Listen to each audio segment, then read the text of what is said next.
Kanchipuram Varamahalakshmi Silks, the Grand Banarasi Mela. First time ever in Hyderabad starting from November 1st.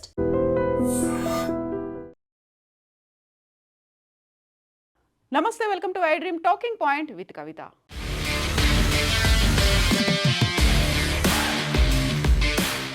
America భారతీయుల మీద సరికొత్త bomb వేయడానికి ready అయింది. Donald Trump అనుకున్నట్టుగా, అక్కడున్నటువంటి సెనేటర్లు అనుకున్నట్టుగానే జరిగితే నిజంగానే ఇది సేవలకి సంబంధించి సరికొత్త బాంబు కాబోతోంది. ఇప్పటిదాకా వస్తువుల మీద ఉన్నటువంటి సేవలు దానిని 50% పెంచడం, దీనికి సంబంధించినటువంటి బోల్డ్ అంత రీసెర్చ్ అనేది ఇప్పటిదాకా జరిగింది. బట్ ఇప్పుడు మాత్రం వస్తువుల మీద కాదు, సేవల మీద కూడా ట్యాక్స్ వేయడానికి అమెరికా సెనేట్ నిర్ణయం తీసుకుంది. ఇప్పుడు కాంగ్రెస్కి సంబంధించి ఓటింగ్ అనేది జరగబోతోంది. గతంలోనే 25% ఉన్నటువంటి టారిఫ్ని 50% చేశారు. దీంతో పాటుగా H1B వీసాలకి సంబంధించి $15,000 ఉన్నటువంటి ఫీజుని $1,00,000 కూడా చేసిన తర్వాత అమెరికాకి సంబంధించి halting international relocation of employment HIRE అనేటువంటి ఈ యాక్ట్ అనేది, ఈ యాక్ట్ని బేస్ చేసుకొని ఒకవేళ అమెరికా కంపెనీలు కావచ్చు, లేకుంటే అమెరికాలో ఉన్నటువంటి అమెరికన్స్ ఎవరైనా విదేశాలకి సంబంధించి అక్కడి నుంచి ఎంప్లాయ్మెంట్ కనుక కుదుర్చుకుంటే, అంటే భారతదేశానికో లేకుంటే ఇతర దేశాలకు సంబంధించినటువంటి ఎంప్లాయీస్ని కనుక తీసుకుంటే వారికి చెల్లించేటువంటి మొత్తంలో 25% పన్ను రూపంలో కట్టాల్సినటువంటి పరిస్థితులు ఉంటాయి. అంటే ఒకవేళ శాలరీ కనుక ఇస్తే అందులో 25% ప్రభుత్వానికే ట్యాక్స్ రూపంలో కట్టేలా ఈ హైర్ యాక్ట్ని, halting international relocation of employment act అనేది తీసుకొచ్చారు. ఈ నేపథ్యంలో ఇప్పటిదాకా ఒకవేళ ఏదైనా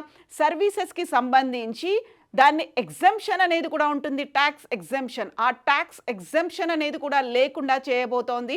అంతా అనుకున్నట్టుగా జరిగితే December 31st, 2025 వరకు ఈ బిల్ కనుక పాస్ అవుతే January 1, 2026 నుంచి ఇది అమలు కాబోతోంది. అంటే January 1 నుంచి ఏదైనా అమెరికా కంపెనీ కావచ్చు, లేకుంటే అమెరికన్స్ విదేశాలకు చెందినటువంటి నిపుణులను కావచ్చు, లేకపోతే విదేశాలకు చెందినటువంటి ఏదైనా సంస్థని కనుక తమకు కొలాబరేట్ చేసుకుంటే వారికి సర్వీసెస్ అంటే జాబ్ శాలరీ కనుక చెల్లించాల్సి ఉంటే చెల్లించే మొత్తంలో 25% అమెరికన్ కంపెనీలు భరించాల్సి ఉంటుంది.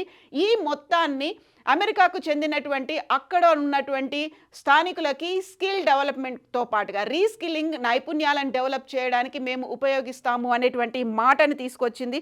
అమెరికాలో ఉన్నటువంటి కళాశాలల గ్రాడ్యుయేట్లను కెరీర్ ప్రారంభించడానికి ఇబ్బంది పడుతున్నారు, వారికి సంబంధించి మేము దీన్ని హెల్ప్ చేయబోతున్నాము అనేటువంటి మాటని ఈ హైర్ యాక్ట్ అనేది చెప్పబోతోంది. సో ఇప్పటిదాకా ఉన్నటువంటి ఖర్చులకు పన్ను మినహాయింపులను ఈ హైర్ యాక్ట్ అనేది నిరోధించబోతోంది. దీంతో డొమెస్టిక్ వర్క్ ఫోర్స్ ఫండ్గా ఏదైతే 25% అమౌంట్ని ట్యాక్స్ రూపంలో కలెక్ట్ చేస్తున్నారో డొమెస్టిక్ వర్క్ ఫోర్స్ ఫండ్గా దాన్ని మారుస్తారు. అక్కడ ఉన్నటువంటి అమెరికన్లకు సంబంధించి వర్క్ ఫోర్స్ని బలోపేతం చేయడంతో పాటుగా అప్రెంటిస్షిప్ కోసం కూడా దీన్ని ఉపయోగిస్తారు. దానికి కావలసినటువంటి ప్రోగ్రాంలను డెవలప్ చేయడానికి, ఆర్థిక సహాయం కోసం దీన్ని ఉపయోగిస్తున్నట్టుగా అనౌన్స్ చేశారు. దీనికి సంబంధించి ఇప్పుడు అమెరికా కాంగ్రెస్ దీన్ని చర్చించబోతోంది. యాక్చువల్గా అక్కడున్నటువంటి ఐటీ కంపెనీలు ఏ మేరకు లాబియింగ్ చేయబోతాయి, దీన్ని అడ్డుకుంటాయా, కాంగ్రెస్లో జరగబోయేటువంటి చర్చకి సంబంధించి డిస్కషన్ని, ఆ డిబేట్ని అడ్డుకుంటాయా అనేది ఇప్పటికీ తెలియాల్సినటువంటి అవసరం అయితే ఉంది. సెనేటర్ బెర్నీ మొరినో ఈ బిల్లునైతే ప్రవేశపెట్టారు. 20% ఎక్సైజ్ పన్నుని ఇది ప్రతిపాదించబోతోంది. సంబంధిత పన్నుని ఇప్పటిదాకా ఉన్నటువంటి దాన్ని నిరాకరిస్తుంది. రీస్కిల్లింగ్ డొమెస్టిక్ ఫండ్ కోసం అయితే దీన్ని ఉపయోగిస్తున్నారు. సో ఇప్పటిదాకా కేవలం గూడ్స్ అంటే మన దగ్గర నుంచి వెళ్ళేటువంటి ఎగుమతుల మీదే ఉండేటువంటి ట్యాక్స్ని సేవల మీద కూడా, ఐటీ రంగానికి సంబంధించినటువంటి సేవల మీద కూడా పెట్టడం అనేది ఇది సరికొత్త ప్రతిపాదన. ఈ హైర్ బిల్లు వల్ల అవుట్సోర్సింగ్ కింద విదేశీయులను ఉద్యోగులుగా నియమించి ఉంటే వారికి జీతాల కింద 25% కట్ చేసుకోవాలి, పన్ను కట్టాల్సినటువంటి అవసరం ఉంది. సో ఈ నేపథ్యం ఈ యాక్ట్ కనుక వస్తే భారతదేశానికి సంబంధించి ఐటీ సేవలు, బిజినెస్ ప్రాసెసింగ్, అవుట్సోర్సింగ్తో పాటుగా కన్సల్టింగ్, జీసీసీ అంటే గ్లోబల్ కేపబిలిటీ సెంటర్ మీద కూడా ప్రభావం చూపించే అవకాశాలు ఉన్నాయి.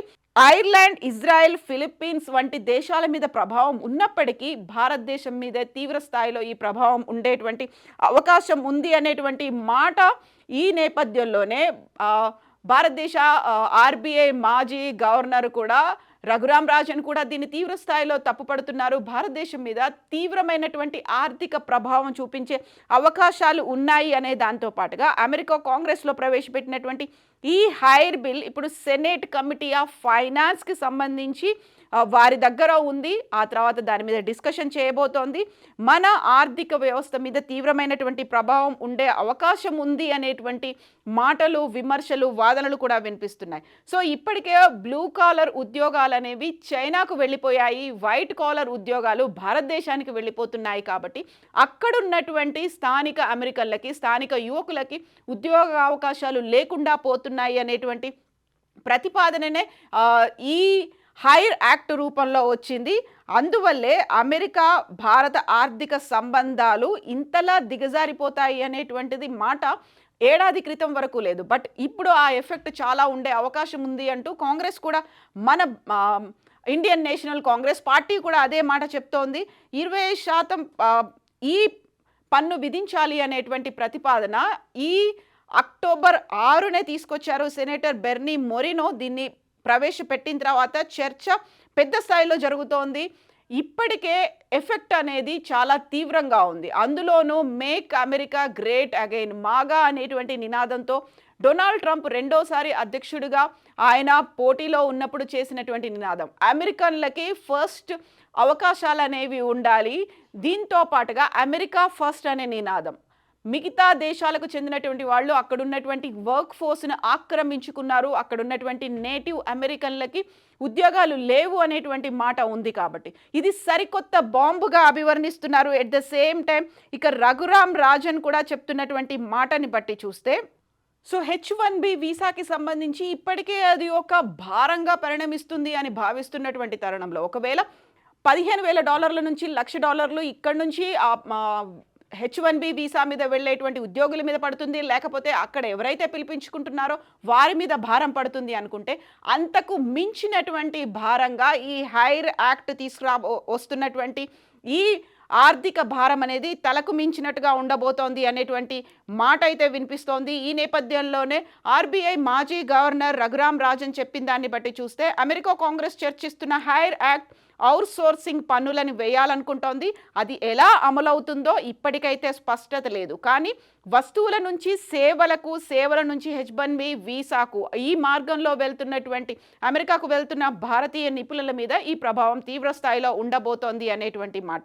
సో అమెరికా కంపెనీలకు, విదేశీ వ్యక్తులకి 20% ఎక్సైజ్ ట్యాక్స్ అనేది అక్కడ ఉన్నటువంటి అమెరికన్లకి లాభిస్తుందేమో, కానీ మన మీద మాత్రం ఎఫెక్ట్ చూపిస్తుంది. అక్కడ ఉన్నటువంటి అమెరికన్లకి రీస్కిల్లింగ్, శిక్షణ, ఉద్యోగ అభివృద్ధి కార్యక్రమాల కోసం దీన్ని ఉపయోగించబోతున్నప్పటికీ మన దగ్గర ఉన్నటువంటి సేవా రంగాలకి సంబంధించి ఎఫెక్ట్ చూపించే అవకాశం ఉంది. కాబట్టి దాని మీద లాబింగ్ అనేది తీవ్ర స్థాయిలో ఉండబోతోందా, ఏం జరగబోతోంది అనేది అయితే చర్చ ఉంది.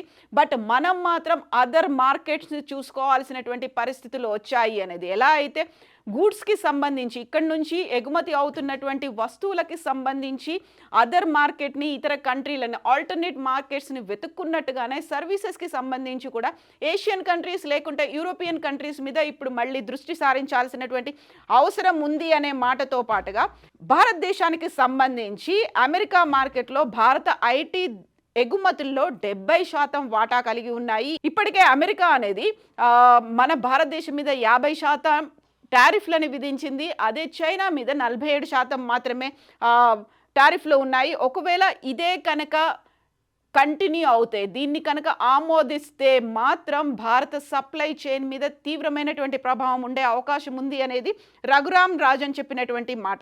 భారత్ తక్షణమే తన టారిఫ్లను తగ్గించుకునే ప్రయత్నం చేయాలి. ముఖ్యంగా ఇప్పుడు ఏదైతే సర్వీసెస్ ఉన్నాయో ఆధారిత పరిశ్రమ లేదా ఎఫెక్ట్ కలవకుండా చూడాలి అనేటువంటి మాటని. సో ఆల్రెడీ H1B వీసాలకి సంబంధించి అక్కడ ఉద్యోగాలు చేస్తున్న వాళ్ళు, లేకుంటే స్టెమ్ కోర్సులను అభ్యసిస్తున్న వాళ్ళకైతే H1B వీసా ఆటోమేటిక్గా వచ్చేటువంటి ఫెసిలిటీ ఉంది. అందులో కొన్ని సడలింపులు కూడా ఉన్నాయి. కాబట్టి ఇప్పుడు మనం ఆల్టర్నేట్ మార్కెట్స్ని వెతుక్కోవాల్సినటువంటి అవసరం ఉంది అనేటువంటి మాట. మైక్రోసాఫ్ట్ వంటి కంపెనీలు H1B వీసాల ద్వారా అమెరికాలో ఉన్నటువంటి ఉద్యోగులకి సంబంధించి భారత్లో తమ సెంటర్లను నియమించుకునే అవకాశం ఉంది. యాక్చువల్గా ఇక్కడ హైబ్రిడ్ మోడ్ అనేది మనం కరోనా టైంలో చూసాము. అలా కాకుండా ఇప్పుడు అక్కడ ఉన్నటువంటి అమెరికాలో ఉన్నటువంటి కంపెనీలు ఇక్కడ ఉన్నటువంటి ఎంప్లాయీస్తోనే వర్క్ చేయించుకునేటువంటి ఫెసిలిటీ వస్తుంది. మైక్రోసాఫ్ట్ వంటి కంపెనీలు H1B వీసాల ద్వారా కాకుండా ఉద్యోగులను అమెరికాలో కాకుండా కేవలం భారతదేశం నుంచే వర్క్ చేయించుకునేలా అదొకటి ఫెసిలిటీ అనేది ఉండబోతోంది. లేకపోతే మనం ఆల్టర్నేట్ మార్కెట్ చూపించుకోవాలి. లేకపోతే భారత ఆర్థిక వ్యవస్థ మీద విపరీతమైనటువంటి ప్రభావం ఉండే అవకాశం ఉంది అనేది నిపుణుల నుంచి వస్తున్నటువంటి మాట. ఎందుకని డొనాల్డ్ ట్రంప్ ఇలాంటి విపరీతమైనటువంటి నిర్ణయాలు తీసుకుంటున్నారు అన్నప్పుడు అక్కడ ఉన్నటువంటి అమెరికన్లకి, నేటివ్ అమెరికన్లకి, లేకుంటే స్థానికులకి, అక్కడ ఉన్నటువంటి యువతకి ఉద్యోగ అవకాశాలు అదే మాగా నినాదం, మేక్ అమెరికా గ్రేట్ అగైన్ అనేటువంటి నినాదం, అమెరికా ఫస్ట్ అనే నినాదం జాతీయ భావం చూపించేటువంటి నినాదం. కాబట్టి దానిని మనం తప్పు పట్టాల్సిన అవసరం లేదు, మనమే అదర్ ఆల్టర్నేట్స్ వెతుక్కోవాలి అనేటువంటి వాదనలు కూడా వినిపిస్తున్నాయి. కాబట్టి అమెరికా మీద డిపెండెన్సీ లేకపోతే అమెరికా డాలర్ కలల్ని మనం తగ్గించుకుంటే మంచిది అనేటువంటి వాదనలు కూడా సోషల్ మీడియాలో వినిపిస్తున్నాయి.